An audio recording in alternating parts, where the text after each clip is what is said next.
Hello aspirants, a very warm welcome on the YouTube channel of analyst IAS. तो आज हम पढ़ने वाले हैं द हिंदू में एक आर्टिकल आया था which was on the state of India scheduled areas. So we'll see about it. इसमें कुछ कमिटीज़ इंपॉर्टेंट हैं, कमिटीज़ भी हम डिस्कस करेंगे। पीसा का क्या इफेक्ट आया है, कैसे ये गवर्न होते हैं, कैसे आइडेंटिफाई किए जाते हैं कि ये एरिया शेड्यूल एरियाज है या नहीं। After that we'll be discussing our today's prelims and the mains practice question based on this topic. So let's start. Why news. So first of all, Indian constitution का जो article 244 है ये deal करता है schedule and tribal areas के governance से। And ये schedule tribes के लिए अटमोस्ट सिग्निफिकेंस अगर किसी कॉन्स्टिट्यूशनल आर्टिकल का है तो वो इस आर्टिकल का है। देन शेड्यूल एरियाज के बारे में बात करेंगे तो भारत में 705 एसटी कम्युनिटीज हैं जो लगभग कंट्री की टोटल पॉपुलेशन का 8.6% बनाते हैं and they live in the 26 states and the union territories. इसके अलावा जो शेड्यूल एरियाज हैं they cover around 11.3% of India's land area and they are designated to the 10 states. Now article 244 ये administration करता है एरियाज का। इसका जो क्लॉज 1 है ये एप्लीकेशन देता है कि जो 5th शेड्यूल है ये शेड्यूल एरियाज के लिए नोटिफाई होगा वो स्टेट्स के and other than 6 schedule areas. 6 schedule areas कुछ एरियाज में है जैसे कि आसाम, मेघालय, त्रिपुरा, मिजोरम। बाकी जो एरियाज है जो अगर नोटिफाई होते हैं तो उनमें 5th शेड्यूल लागू होगा अगर वो शेड्यूल एरियाज है तो। एट प्रेजेंट 10 स्टेट्स में 5th शेड्यूल लागू है जिसमें आपका आंध्र प्रदेश, छत्तीसगढ़, गुजरात, हिमाचल प्रदेश, झारखंड, मध्य प्रदेश, महाराष्ट्र, उड़ीसा, राजस्थान और तेलंगाना आते हैं। तो ये 5th शेड्यूल के एरियाज हैं जो रेड में आप देख सकते हैं। कुछ डिस्ट्रिक्ट्स हैं इधर आप देख सकते हैं आसानी से। इधर हिमाचल प्रदेश वाला इलाका भी है, इसमें भी हट्टी कम्युनिटीज एंड ऑल होते हैं। देन ये जो ब्लू में एरिया है ये 6 शेड्यूल एरियाज है जिसमें आपका आसाम, मेघालय, त्रिपुरा और we can go towards the Mizoram and all. So these are the areas.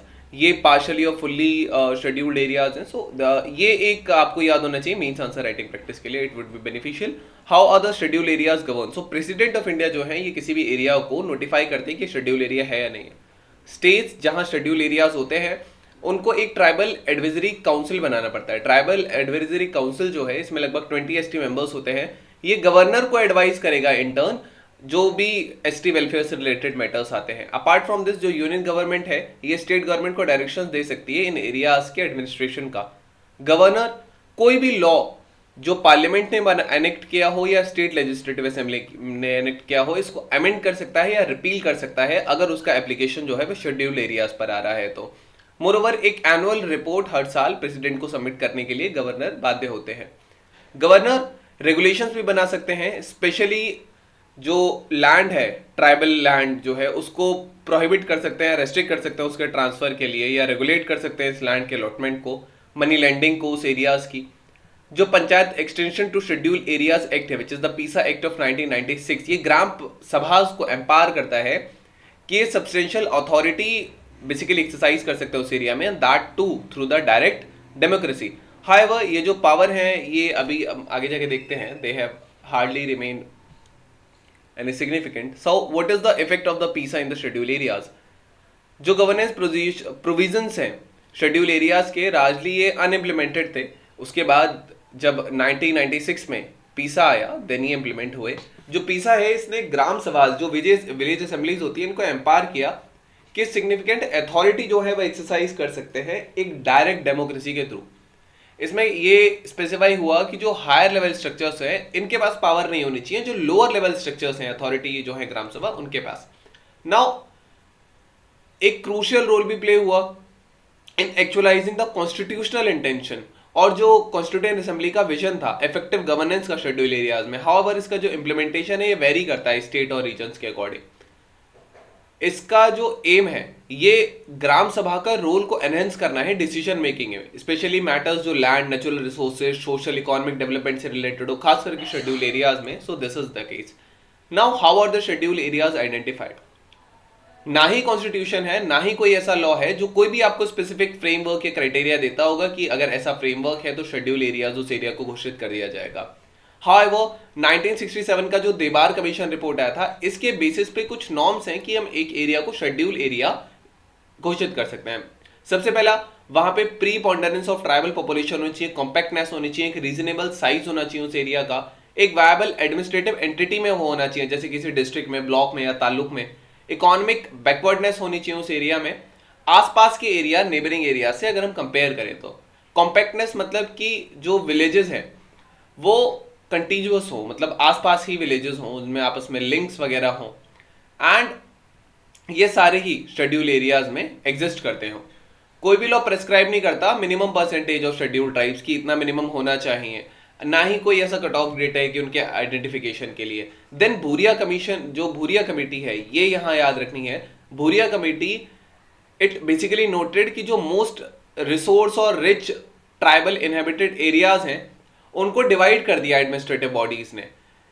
ये क्या करता है, जब हम किसी एक रिसोर्सफुल एरिया है अगर उसको एडमिनिस्ट्रेटिव बॉडीज में डिवाइड कर देते हैं तो ये जो ट्राइब्स हैं ये मार्जिन पे पुश होने के लिए बेसिकली वो हो जाते हैं।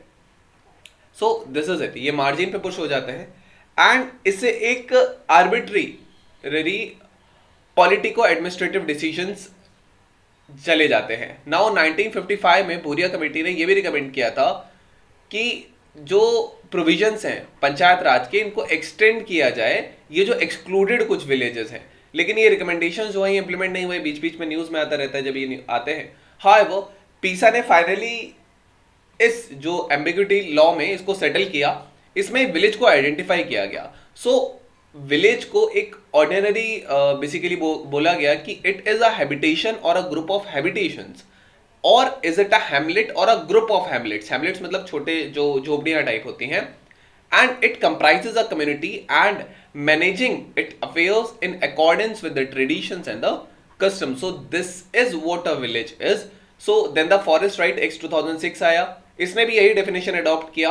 एज अ रिजल्ट जो डेफिनेशन था विलेज का, ये शेड्यूल एरियाज के बियॉन्ड एक्सपैंड करता है, तो इसमें फॉरेस्ट राइट्स और फॉरेस्ट विलेजेस इनको भी इंक्लूड किया जाता है। Now we have our today's prelims practice question. So consider the following statements. The president is empowered to declare an area to be scheduled area. She can also increase or decrease its area, alter its boundaries, lines, recline such designation, or make fresh orders for such designation on an area in consultation with governor of the state concerned. Which of the above statements are correct? You can type down in the comment section the relative if it's correct or not. Then we have our means practice question. So what do you understand by scheduled areas? Examine the challenges related to development of scheduled areas in India. So this was all about today's video and session. I hope you understood it well. Thank you. Have a nice day and stay tuned with Analyst IAS for your better preparation.